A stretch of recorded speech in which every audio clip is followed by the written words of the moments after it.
Hi friends, नमस्कार। आज हम डिस्कस करेंगे class 9 edition math chapter 8 linear equation in two variable exercise 8.2 question number 9 है। Let y varies directly as x। बोल रहा है कि y जो है डायरेक्टली वेरी हो रहा है जैसे जैसे x वेरी हो रहा है, यानी y क्या है, डिपेंड है x पर। यदि x चेंज होगा तो y भी क्या होगा, चेंज होगा। तो ऐसे बात यह है, if y is equal to 12, उसमें क्या है, यदि y क्या है 12 है, when x is equal to 4, यदि x इक्वल टू हम 4 पुट कर देते हैं तो y क्या आ जा रहा है, 12 आ जा रहा है। तो बोल रहा है then write the linear equation. तो क्या करना है, इसके लिए लीनियर इक्वेशन राइट करना है। क्या होगा, तब क्या बोल रहा है कि यदि हम x is equal to 5 put करें तो y का वैल्यू क्या होगा, ये फाइंड करना है। मतलब ये सीधी बात ये है कि y x पर डिपेंड है, x 4 है तो y क्या है, 12 है। तो इसके लिए क्या लिखना है, हमें लीनियर इक्वेशन राइट करना है। अब बोल रहा है what is the value of y। अब y का वैल्यू क्या होगा, यदि x इक्वल टू क्या है 5 है, यानी x इक्वल टू 4 है तो 12 है, तो उसका वैल्यू क्या होगा, यदि x इक्वल टू क्या कर ले, हम 5 पुट कर लें। गेटिंग। तो आइए देखते हैं, बहुत ही simple solution given that what is given, y is equal to 12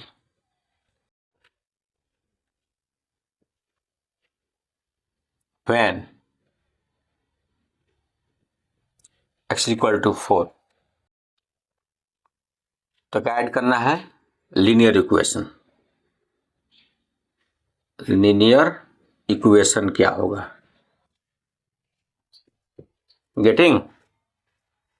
अब क्या फाइंड करना है, value of y।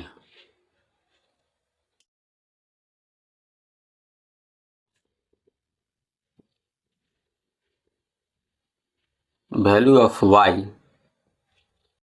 when x is equal to 5।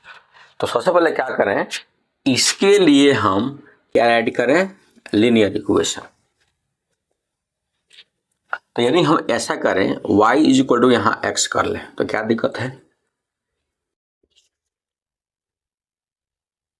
y किस पर डिपेंड है, x पर, यानी x जैसे जैसे बढ़ेगा तो y भी बढ़ेगा और घटेगा तो y भी घटेगा। तो उसके लिए क्या करना पड़ेगा, हमको दोनों के बीच में इक्वल टू साइन लगाना पड़ेगा। दूसरी बात, अब बोल रहा है कि यदि हम y की जगह पर क्या कर दें, पुट 12 पुट कर दें, y 12 है, x क्या है हमारा 4 है। यहां कोई कांस्टेंट नंबर हमारा होना चाहिए, कोई कांस्टेंट नंबर, इसको हम b के सपोज कर लेते हैं।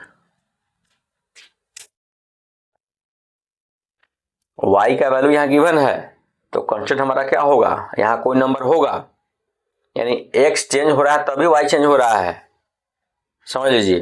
तो y के पास कोई कांस्टेंट नहीं होना चाहिए, y का मल्टीपल में कोई कांस्टेंट नहीं होगा। हाँ, y के प्लेस पर एक वैल्यू गिवन है 12, तो यहाँ क्या कर ले, हम b सपोज कर ले, ये कांस्टेंट नंबर। तो सीधा क्या कर लेते हैं, b is equal to 12/4, b का मान क्या होगा 3। डन। तो हमारा क्या होगा लीनियर इक्वेशन, देयरफॉर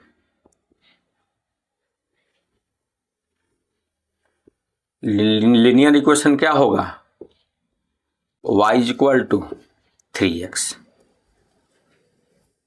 ये अपना क्या हो गया, इसके लिए लीनियर इक्वेशन एक आ गया। अब क्या बोल रहा है, what is the value of y if x is equal to 5। तो यहां putting x is equal to 5, therefore y is equal to 3 into 5, तो क्या हो जाएगा 15।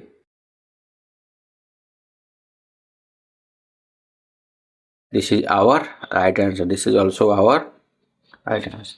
तो इस बेहतरीन कंसेप्ट से क्या करें, इस क्वेश्चन को सॉल्व करेंगे। आप इसको नोट डाउन कर सकते हैं, और अगर मेरा वीडियो अच्छा लगे तो इसको लाइक, सब्सक्राइब और कमेंट भी कर सकते हैं। Now I am going to solve question number 11. If the temperature of a liquid can be measured in Kelvin units as x degree Kelvin or in Fahrenheit units as y degree Fahrenheit, the relation between the two systems of measurement is given by the linear equation y is equal to 9/5 bracket x minus 273 bracket close plus 32. Then find the temperature of the liquid in Fahrenheit. If the temperature of the liquid is 313 Kelvin and second find करना है if the temperature is 158 degree Fahrenheit then find the temperature in Kelvin. बोल रहा है कि हमारा equation given है, ये equation तो बोल रहा है कि इस इक्वेशन में टेम्परेचर को फाइंड करना है लिक्विड का फारेनहाइट में.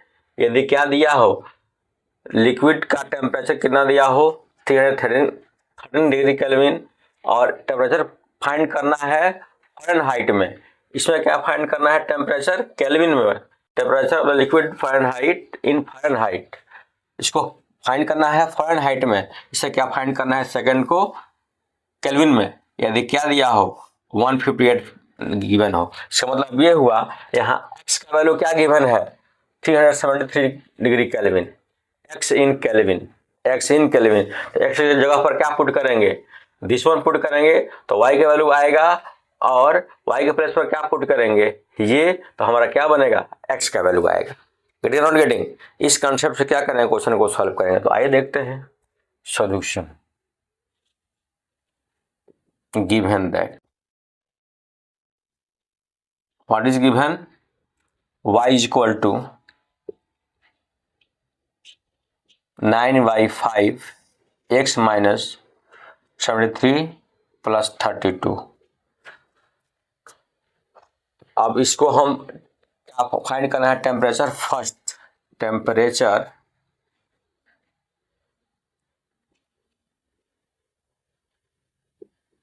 इन फारेनहाइट क्या होगा if x equal to what is given 313 degree Kelvin. Put करते हैं. So y is equal to 9/5 into 313 Kelvin minus 273 kelvin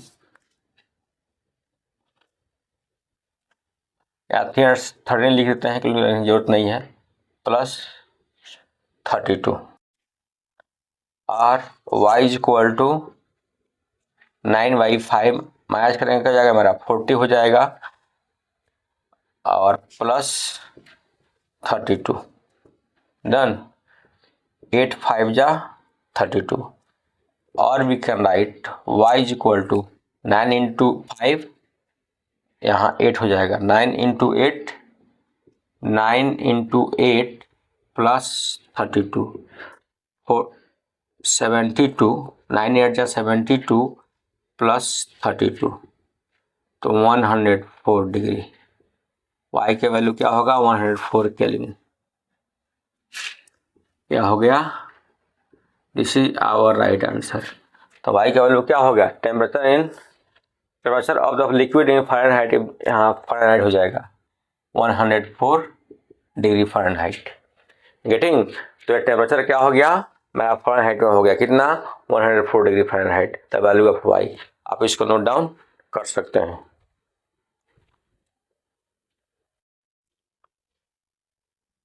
अब सेकंड क्या करना है, टेम्परेचर इन गिवन 158 फारेनहाइट, इसमें फाइंड करना है केल्विन में. तो here given temperature in Kelvin, given that लिखेंगे और क्या फाइंड करना है temperature in Kelvin. If here is y is equal to what is given 158 degree Fahrenheit. So 158 degree Fahrenheit is equal to 9/5 एक के बाद लिख देंगे केल्विन में x माइनस 273 प्लस 32. तो सबसे पहले एक एक करके ट्रांसफर करते हैं, भाई को भाई के पास लेके जाते हैं. This goes to that side. पहले प्लस वाले को, बॉडमोस्ट में क्या है, bracket of operation division multiplication of addition. तो सबसे पहले इसको ट्रांसफर करेंगे यहाँ, इसके भाई के पार्ट लेके जाएंगे, यही इजी है। सबसे पहले प्लस वाले को करें, प्लस या माइनस वाले करेंगे, तब डिवाइड या मल्टीप्लाई करेंगे। -32 9/5 x - 273। इसको जब हम माइनस कर देंगे तो हमारा आंसर क्या हो जाएगा, 8 - 2 6 एंड हियर इज 5 - 3 2 126 into 5 126 हो गया। here is 9/5 to x - 273। अब दिस गोज टू दिस है, दिस गोज टू, यह 1/1 कर सकते हैं तो क्या दिक्कत है। 126 × 5, बिल्कुल स्टेप बाय स्टेप लेके चलेंगे तो क्वेश्चन इजीली सॉल्व हो जाएगा, है ना। सबसे पहले यदि इस साइड में होता है प्लस या माइनस तो इसको ट्रांसफर करते हैं, तब डिवीजन और मल्टीप्लिकेशन वाला को ट्रांसफर करते हैं। गेटिंग, तो ये ध्यान में रखना पड़ेगा तभी हो जाएगा। ये डिवाइड करेंगे 14 9 126, अब 14 5 70 इक्वल टू x - 273। भाई को 5 के साथ लेके जाएंगे, 70 + 273 इक्वल टू x, क्या हो जाएगा 343।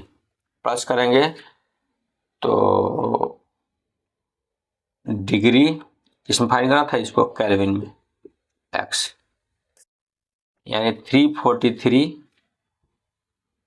केल्विन इसका आंसर हो जाएगा। तो आज देख सकते हैं कितना बेहतरीन कंसेप्ट इस क्वेश्चन को सॉल्व किया गया है। आप इसको नोट डाउन कर सकते हैं। और मेरा यदि चैनल अच्छा लगे, सोल्यूशन अच्छा लगे, कंसेप्ट क्लियर हो, तो आप मेरे चैनल को लाइक कीजिए, सब्सक्राइब कीजिए, कमेंट कीजिए और शेयर कीजिए। तो आज के लिए बस इतना ही, फिर मिलेंगे नेक्स्ट वीडियो में नेक्स्ट क्वेश्चन के साथ। तब तक के धन्यवाद। जय हिंद।